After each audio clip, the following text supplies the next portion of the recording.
Welcome to the 2020 edition of Shocktober, where we celebrate the month of October by talking about some of the more mysterious and darker aspects of the world's religious traditions.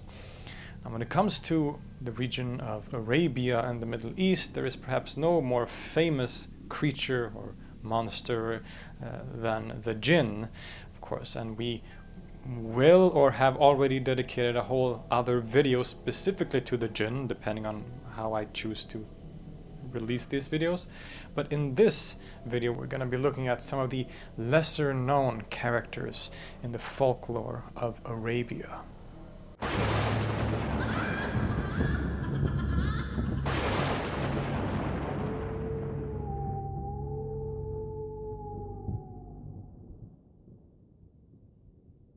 One good thing to keep in mind about this subject is that before the arrival of Islam, the Arabs were a people who didn't really write very much in terms of written material. So when we talk about the mythology of ancient Arabia, we are mostly relying on later sources, often medieval sources or even later than that.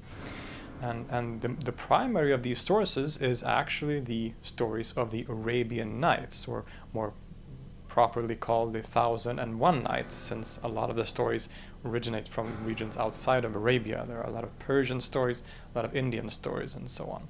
I also say creatures of Arabia and mythology of Arabia, but when it comes to a lot of these myths, they are often shared with a lot of other neighboring cultures, and they sort of cross over between cultural boundaries, so to say, and myths like this are rarely exclusive, as we will also see.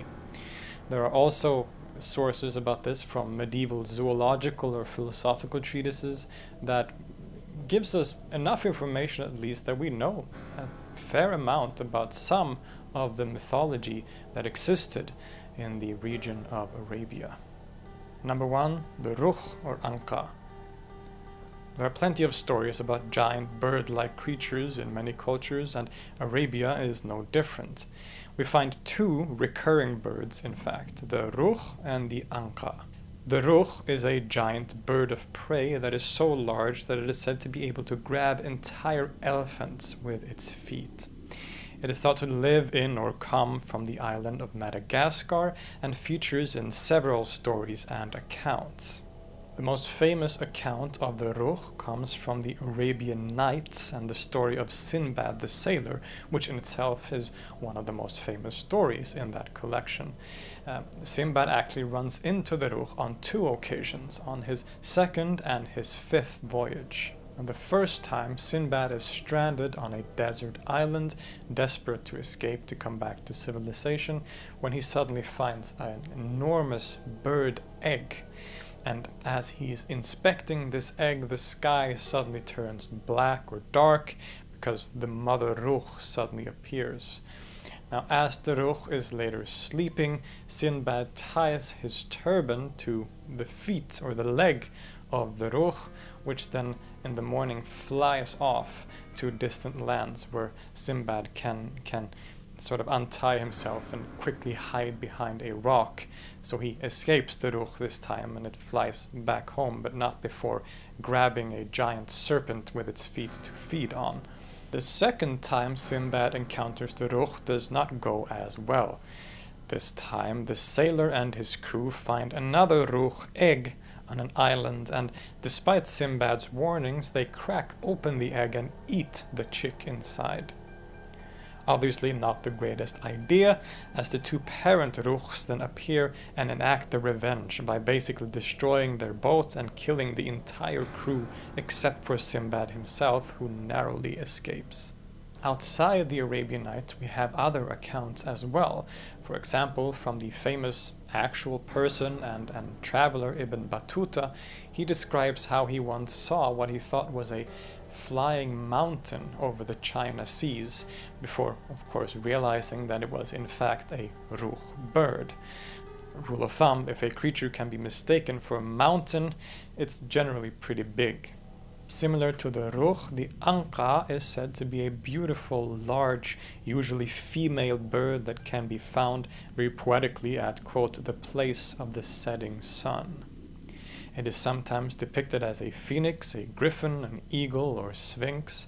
And just like the jinn, the anqa is thought to originate on the mythical Mount Qaf, which lies at the end of the world, or the edge of the world, and is a creature that is often used to symbolize the purest of spirits.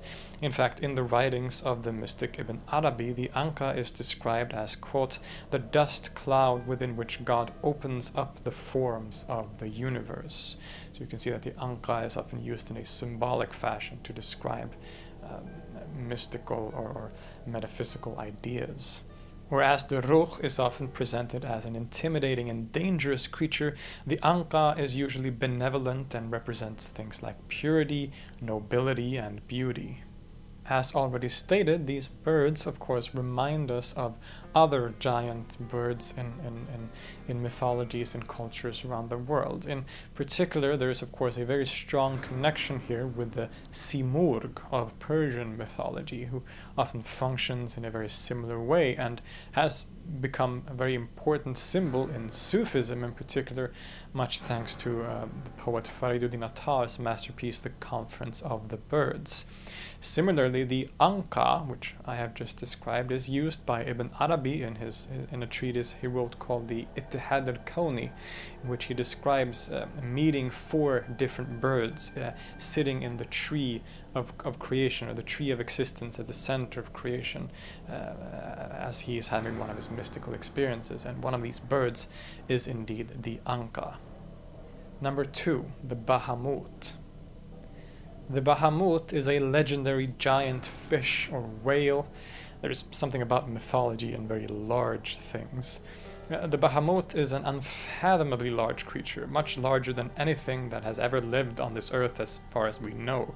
It is so large, in fact, that it is said to be the very foundation upon which the world stands. In Arabic sources, like in Zakaria al-Qazwini's Ajaib al-Makhluqat wa Gharaib al-Mawjudat, or the wonders of creation, the earth is described as resting on the back of a giant bull, which in turns stands on the Bahamut, which then obviously is even larger than this bull. This big fish or whale itself is then supported by the shoulders of an angel. This enormous whale is, of course, fascinating enough in itself, but it is also clearly very similar, both in form and definitely in name, to the Hebrew behemoth that is mentioned in the Hebrew Bible or Old Testament. It features in one of my favorite books of the Bible, the book of Job, and is usually considered a giant chaos monster that existed at the beginning of creation and was defeated by God in some kind of battle. No real physical description is given of this beast other than its very large size, but it is unmistakable that the word Bahamut in Arabic strongly relates to the Hebrew behemoth, and that we are likely dealing with a cross-culture myth here. And this shows us how interconnected the cultures and mythologies of the ancient world could be a lot of the time. Number 3, Nas.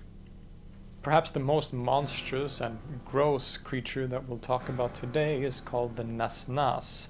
It also features in the Arabian Nights and in one of the more obscure stories from the collection called The Story of the Sage and the Scholar. The Nas are here and otherwise a kind of zombie-like creature that is half man, both literally and figuratively.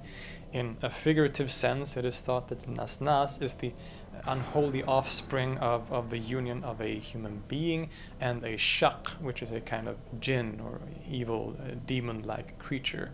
And in a literal sense, as a result of this unholy union, the Nas are literally half a human being, so it only has half of a head. It's like the body is cut off in the middle, so it only has one half of a head, it has one arm and only one leg.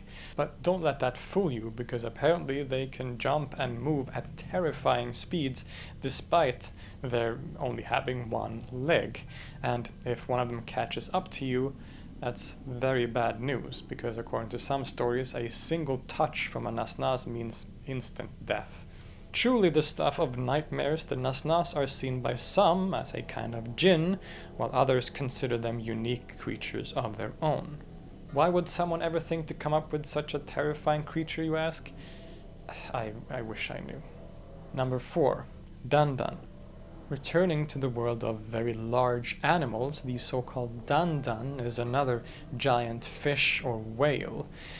While not as enormous as the previously mentioned Bahamut, the dandan is still large enough that it apparently can swallow an entire ship in a single gulp, which is still pretty impressive if you ask me. It is most famously mentioned, again, in the Arabian Nights, where it is described by a merman as the, quote, largest fish in the sea. You can't help but think about other similar legends and myths. Even today, there are documentaries dedicated to discussing whether the megalodon, which was a giant shark that lived a few million years ago, is still lurking in the deep ocean. There seems to be this tendency by human beings to imagine what may lie hidden in the undiscovered depths of the sea. I mean, it is sometimes said that we know more about outer space than we do about our own oceans, so who knows after all? Speaking of mermen and giant fish, there is another related monster that pops up in medieval Arabic and Muslim texts, who is known as Tahbib al-Bahr, literally translating to the physician of the sea. It is described by the very famous early Muslim alchemist and philosopher Jabir ibn Hayyan, or Geber in Latinized form, and is described as a fish-like being of incredible knowledge and power. The Tahbib al-Bahr can transform into a mermaid and carries a large jewel on its head, which can be used to heal any injuries by simply touching it. The Bahr in the name may literally refer to the sea as the creature's home, or it could refer to its immense knowledge, like having knowledge as vast as the sea, or it's perhaps a reference to both of these. In a rather strange account, Jabir ibn Hayyan is said to have actually captured one of these creatures while on a sea voyage. One of the crewmen later fell in love with it in its beautiful mermaid form, and they had a child before the Tahbib al-Bahr eventually escaped back into the ocean. The Tahbib al-Bahr is generally thought to be a benevolent creature, so not dangerous and nothing to be feared, but still, anything that hides in the ocean is kind of terrifying to me. Number 5, Falak. That last part certainly can't be said for our last creature today, which is known as the Falak. The Falak is, surprise, surprise, a giant serpent. So if you have a fear of snakes, you should probably bail at this point. Like the Bahamut, the Falak is one of those just unreasonably large creatures. If you've seen the Harry Potter movies and you're thinking about that basilisk, think again. The Falak completely dwarfs it by comparison. This serpent is said to reside in the 7th deepest level of hell. It is so large that it can swallow the whole world, and the only thing that keeps it from doing so is its immense fear of God. When we look at the different mythologies and legends of the world's cultures, the snake or serpent is one of the most recurring and common symbols and features. From the Quetzalcoatl of the Aztecs and native Central Americans to the snake of Midgard in Norse mythology that surrounds the earth, the serpent in the Garden of Eden that tempts Adam and Eve, and also, of course, now the Falak of the Middle Eastern folklore, there's clearly something about snakes. Perhaps they somehow represent one of the most dangerous and intimidating animals that exist in our world, and their recurrence is a result of our natural fear of them. Who knows, but they are certainly very fascinating. So those are some of the most famous and recurring creatures that we find in the folklore of Arabia and the Middle East generally. The most famous of them all, which I haven't talked about in this video, is of course the jinn, and they are so famous and important in fact that I will be dedicating a whole other separate video just to the jinn, which will have already come out or will come out next week depending on how I choose to structure or release these videos. So look forward to, or I hope you liked, the video on the jinn. As always, I would like to thank my patrons, without whom none of this would be possible. It is thanks to you that I can keep making these videos with this level of quality and quantity, and of course just inspires me to make more videos. If any of the other people out there would like to become patrons, that would be of course highly appreciated. I will leave a link to my Patreon page in the description. If not, then you can always of course like the video, subscribe to the channel if you aren't already, and leave a comment so we can continue this discussion and let me know what you thought of this video. I'll see you next time.